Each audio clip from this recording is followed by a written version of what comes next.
మణిపూర్ విలేజ్లో మోహన్, శారద అనే పేద దంపతులు ఉండేవాళ్లు.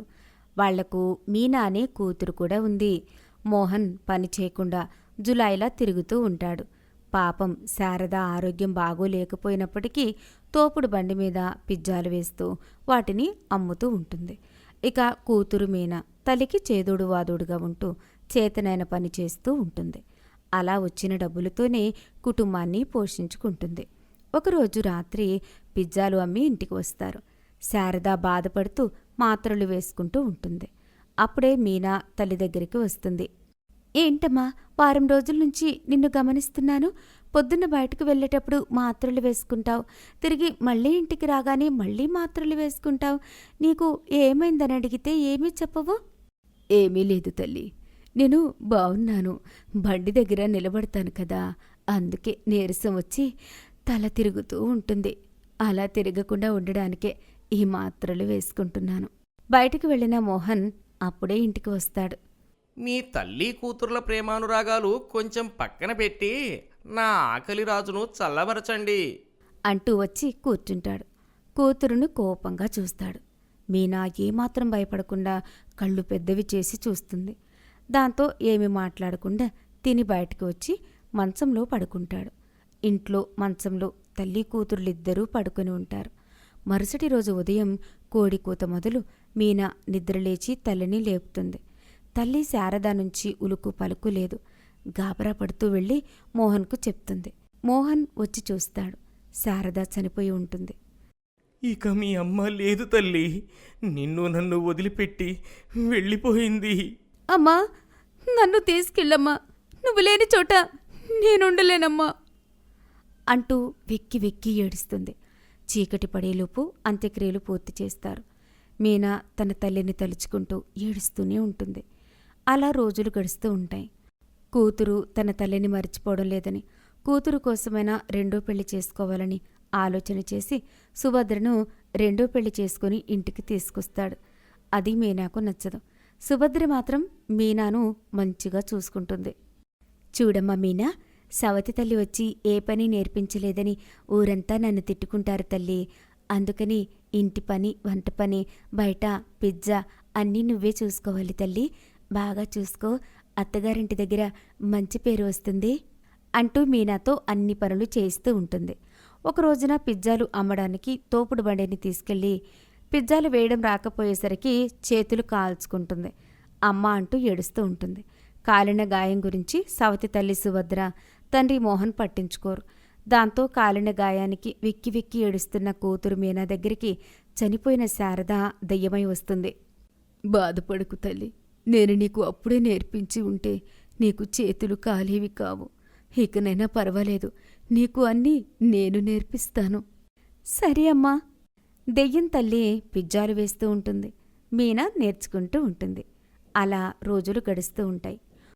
రోజు మీనా పిజ్జాలు అమ్మిన డబ్బులు తీసుకొచ్చి సుభద్రకిచ్చేది. దాంతో సంతోషపడుతూ మీనాను ఏమనేది కాదు. ఒక రోజున, చూడమ్మా మీనా, ఇప్పుడు నువ్వు పిజ్జాలు చెయ్యి. ఏదైనా తప్పు జరిగితే నేను సరిచేస్తాను. అప్పుడు కరెక్టుగా బాగా నేర్చుకుంటావు. అలాగేనమ్మా అంటూ మీనా తల్లి నేర్పించినట్టుగా పిజ్జాలు వేస్తుంది. తిని చూస్తుంది. ఆహా ఓహో అనిలా చాలా టేస్ట్గా ఉంటాయి. చలికాలం కావడంతో వేడివేడిగా ఏదైనా తినాలి అని కోరుకునేవాళ్లు చాలామంది ఉంటారు. వేడివేడిగా గుమగుమలాడుతున్న మీనా పిజ్జాని కూడా తీసుకుని వెళ్తున్నారు. అలా మీనా రోజురోజుకు మంచి మంచి పిజ్జాలు తయారు చేస్తూ అలా డబ్బులు సంపాదిస్తూ తన కాళ్ళ మీద తాను సంతోషంగా బతుకుతుంది. సంపాదన లేక ఆర్థిక ఇబ్బందులు ఎదుర్కొన్న మోహన్, సుభద్ర తాము చేసిన తప్పును తెలుసుకుని మీనా దగ్గరికి వస్తారు. తల్లిగా నేను ప్రేమను పంచడానికి వచ్చి నేను ఏనాడూ ప్రేమను పంచలేదు. బహుశా అందుకేనేమో నాకు ఆ దేవుడి పిల్లల్నివ్వలేదు. నన్ను మన్నించు తల్లి. అవునమ్మా, నేను మనిషిగా మారడానికి ఇంతకాలం పట్టింది తల్లి. నన్ను కూడా మన్నించు తల్లి. ఇద్దరిలో వచ్చిన మార్పుకు సంతోషపడుతూ మీనా తన తల్లిదండ్రులతో కలిసి ఆనందంగా ఉంటుంది. ఈరోజు మనం తెలుసుకోబోతున్న స్టోరీ చెరుకు రసం అమ్మే దెయ్యం. తుంగలూరు అనే గ్రామంలో సత్యం అనే ఒక రైతుంటాడు. అతను అప్పు కోసమని పొరుగురికి వెళ్ళొస్తుంటే మధ్యలో ఒక ఊరిలో కొందరు జనం గుమిగూడి ఒక దెయ్యాన్ని చావబాత్తూ ఉంటారు. ఆ దృశ్యాన్ని చూసిన సత్యం వాళ్ళని వారిస్తూ ఇలా అంటాడు. ఆపండయ్యా, ఎందుకు ఆ దెయ్యాన్ని కొడుతున్నారు? ఎందుకు కొట్టడం ఏంటండి? ఇది దెయ్యం, అందుకనే కొడుతున్నాం. దెయ్యమైతే కొట్టడం ఎందుకు? మీలో ఎవరికైనా అది హాని చేసిందా? లేదు, ఎవరికీ చేయలేదు. అయినా దెయ్యం కాబట్టి కొడుతున్నాం. నిజంగా అది దెయ్యంలా ప్రవర్తించుంటే మీరందరూ దాన్ని కొట్టడం కాదు గదా, చూడ్డానికి కూడా భయపడేవారు. దాని మంచితనం వల్ల మీరు దాన్ని కొడుతున్నా అది భయపడి పారిపోతుంది కానీ మీ మీదకి తిరగబట్టం లేదుగా అని సత్యం చెప్పటంతో ఆ జనమందరూ అక్కడి నుంచి వెళ్ళిపోతారు. ఇక అప్పుడు ఆ దెయ్యం ఇలా అంటుంది. చాలా సంతోషం మిత్రమా, నువ్వు నన్ను వాళ్ళ నుంచి కాపాడావు. నేను దెయ్యాన్నే కానీ మంచి దెయ్యాన్ని. అని చెప్పటంతో సత్యం ఆ దెయ్యంతో ఇలా అంటాడు. సరేగాని జనం నిన్ను చూసి భయపడుతున్నారు కదా, నువ్వు పగటిపూట ఎందుకు తిరుగుతున్నావు? ఏం చేయను, నాకేదైనా పని చేసుకోవాలనుంది. అందుకే పని కోసం బయటకొస్తే వీళ్ళు వెంటబడుతున్నారు. సరే, నాతో పాటు మా ఊరికి రా, నిన్ను ఏదో ఒక పనిలో పెట్టిస్తాను అని చెప్పి సత్యం తనతో పాటు ఆ దెయ్యాన్ని తీసుకెళ్తాడు.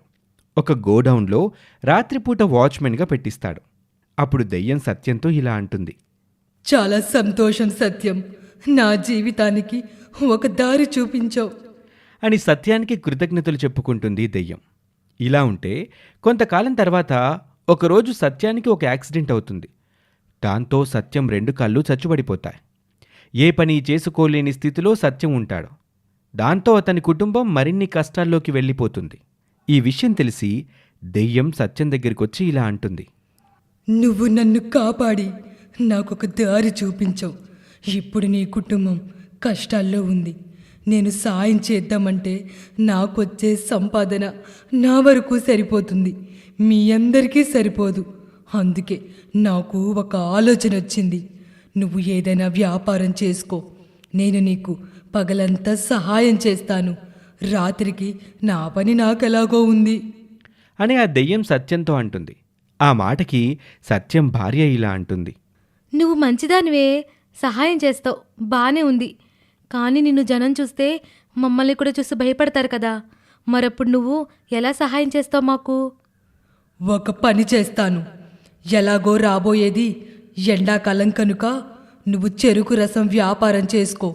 నా దగ్గర ఉన్న డబ్బులు నీకు పెట్టుబడిగా పెడతాను. పగలంతా నేను ఎవ్వరికీ కనిపించకుండా చెరుకు రసం తీసిస్తాను. నువ్వు నీ భార్య దాన్ని అమ్ముకొని సొమ్ము చేసుకోండి. కనీసం ఈ రకంగా అయినా నా వల్ల మీకు మేలు జరిగితే నాకదే సంతోషం అని ఆ దెయ్యం చెప్పటంతో ఆ ఆలోచన నచ్చి ఆ మరుసటి రోజు నుంచే ఎవ్వరికీ కనిపించకుండా ఆ దెయ్యం చెరుకు రసం తీసి సత్యం దంపతులకి ఇవ్వటం మొదలుపెడుతుంది. వాళ్ళు దాంట్లో ఐస్ వేసి చల్లటి చెరుకు రసాన్ని అమ్మటం చేస్తూ ఉంటారు. అది చూసిన ఒక వ్యక్తి సత్యంతో ఇలా అంటాడు. పోనీలే సత్యం, ఆ దేవుడిని మేసిన సూపు చూసినా నువ్వు మరో దారెత్తుక్కుని గట్టిగా నిలబడ్డావు, అదే సంతోషం. మనకి జరిగే ప్రతిదానికి దేవుణ్ణి దెయ్యాల్ని బాధ్యుల్ని చేయటం అంటే మనల్ని మనం మోసం చేసుకోవటమే. అందుకే నేను చచ్చుబడిపోయినా నా కాళ్ళ మీదే నేను నిలబడాలనుకున్నాను, అందుకే ఇదంతా జరుగుతుంది అని సత్యం చెప్తాడు. ఇలా ఆ దెయ్యం చెరుకు రసం తీసి సహాయం చేస్తుంటే సత్యం జీవితం తాపీగా వెల్లదీస్తూ తన భార్యతో సంతోషంగా ఉంటాడు. ఈ స్టోరీ మీకు నచ్చితే మా ఛానల్ని ఇప్పుడే సబ్స్క్రైబ్ చేసుకోండి. Thank you for watching.